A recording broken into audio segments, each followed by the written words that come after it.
Hi நமஸ்தே. நான் உங்கள் friend Jaya Srinivasan. Welcome to veggies recipe. நேற்று நம்ம இந்த கொங்கு ஸ்டைலில் பீர்க்கங்காய் கிரேவி பார்த்தோம் இல்லையா, அந்த தோல் வச்சு இன்னைக்கு ஒரு சட்னியும் ஒரு தொகையலும் எங்கள் பாட்டி அரைப்பாங்க. அந்த ஸ்டைலில் ஒரு தொகையல் பண்ண போகிறேன்.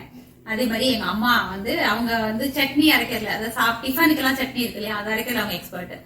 அவங்க என்ன கொடுத்தாலும் அதில் ஒரு சட்னி அரைச்சிருவாங்க. இந்த தோலில் அவங்க சட்னி அரைப்பாங்க. அது இட்லி தோசை எல்லாத்துக்கும் சூப்பராக இருக்கும். அந்த 2 ரெசிபியுமே அன்னைக்கு உங்களுக்கு காமிக்க போறேன். ஃபர்ஸ்ட் டைம் சேனலை பாக்குறீங்க அப்படின்னு சொன்னா ப்ளீஸ் சப்ஸ்கிரைப் பண்ணிக்கோங்க, பெல் ஐக்கானை கிளிக் பண்ணிக்கோங்க. சுட சுட நான் போடக்கூடிய எல்லா வீடியோஸும் குயிக்கா உங்களுக்கு ரீச் ஆகும். வாங்க எப்படி பண்றதுன்னு பார்க்கலாம். நார்ச்சத்து அதிகமாக உள்ள சட்னியை டக்குன்னு ரெடி பண்ணிடலாம். பீர்க்கங்காய் தோலை 2 பாகமா பிரிச்சு வச்சிருக்கேன். ஒன்று சட்னிக்காகவும் ஒன்று தொகையலுக்காகவும். கொஞ்சோண்டு பீர்க்கங்காயும் நான் எடுத்துட்டு இருக்கேன். ரொம்ப கம்மி குவான்டிட்டி இருக்கும் அப்படிங்கிறதுனால பீர்க்கங்காய் சேர்த்துக்கணும்னு அவசியம் இல்லை. வெறும் தோல் மட்டுமே போதும். நம்ம டிஃபனுக்கு தொட்டு சாப்பிட்ற மாதிரியான ஃபர்ஸ்ட் ஒரு சட்னி அரைச்சிக்கலாம். ஒரு கடாயில் 2 டேபிள் ஸ்பூன் நல்லெண்ணெய் ஆட் பண்ணியிருக்கேன். எண்ணெய் சூடானதும் 1 டீஸ்பூன் ஜீரகம் ஆட் பண்ணிக்கலாம். ஒரு 1/4 டீஸ்பூன் அளவு பெருங்காயத்தூள். பெருங்காயமும் ஜீரகம் நல்லா புரிஞ்சதுக்கப்புறம் 4 பச்சை மிளகாயை ஆட் பண்ணிக்கலாம். லேசாக ஸ்லிட் பண்ணி ஆட் பண்ணிக்கோங்க. பச்சை மிளகாய் நல்லா வதக்கிக்கலாம். 4 பச்சை மிளகாய் அதிகம் காரம் இருக்கும்னு நினைக்க வேண்டாம். வதக்கும் போது அதோட காரம் நல்லா குறைஞ்சிரும். நல்லா வாசனையாக இருக்கும். நீங்கள் உங்களுக்கு அவங்க காரத்துக்கு தகுந்த மாதிரி நீங்கள் ஆட் பண்ணிக்கலாம்.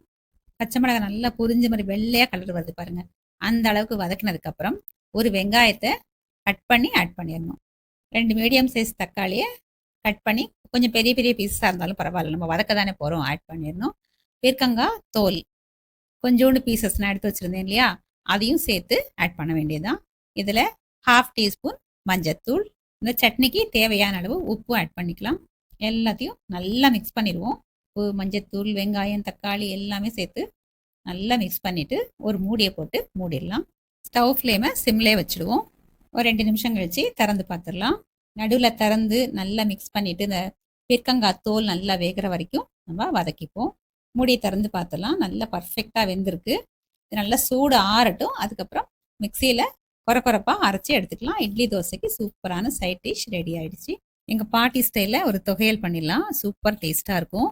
ஒரு 5-6 காஞ்ச மிளகாய், 1/2 டீஸ்பூன் ஜீரகம், கடலைப்பருப்பு 1 டேபிள் ஸ்பூன், கடுகு ஒரு 1/4 டீஸ்பூன், பெருங்காயம் ஒரு சின்ன கட்டி, உளுத்தம்பருப்பு 1 டேபிள் ஸ்பூன், மிளகு ஒரு 5-6, வெந்தயம் ஒரு 1/4 டீஸ்பூன். ஒரு கடாயில் 1 டேபிள் ஸ்பூன் ஆயில் ஆட் பண்ணிக்கலாம். ஃபஸ்ட்டு கட்டி பெருங்காயத்தை ஆட் பண்ணி அதை நல்லா வறுத்துக்கலாம். பெருங்காயம் வறுப்பட்டது மற்ற எல்லா பொருட்களையும் ஆட் பண்ணி அதையும் நல்லா வதக்கிப்போம். பருப்பெல்லாம் நல்லா இந்த மாதிரி ஒரு கோல்டன் கலர் வர்ற வரைக்கும் நல்லா வறுத்துக்கணும். அதுக்குள்ளே மிளகாய் மற்ற எல்லா பொருட்களுமே வறுப்பட்டுடும்.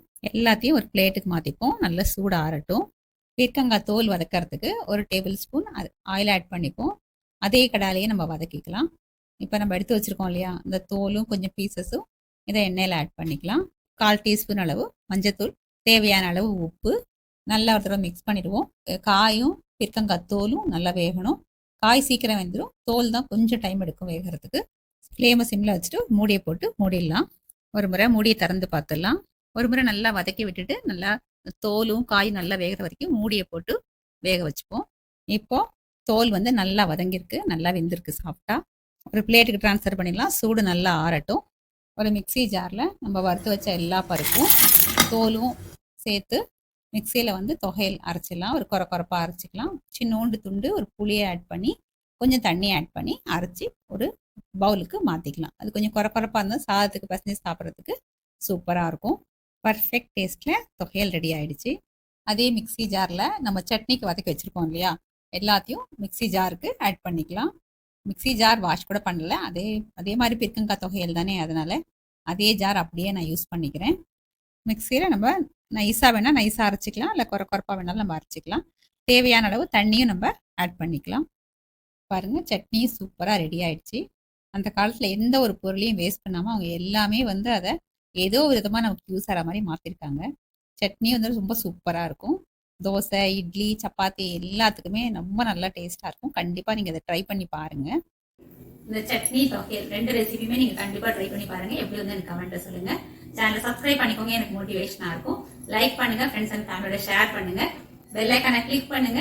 வித்தியாசமான ஒரு புது ரெசிபியோட நாளைக்கு நம்ம மீட் பண்ணலாம். தேங்க்ஸ் ஃபார் வாட்சிங்.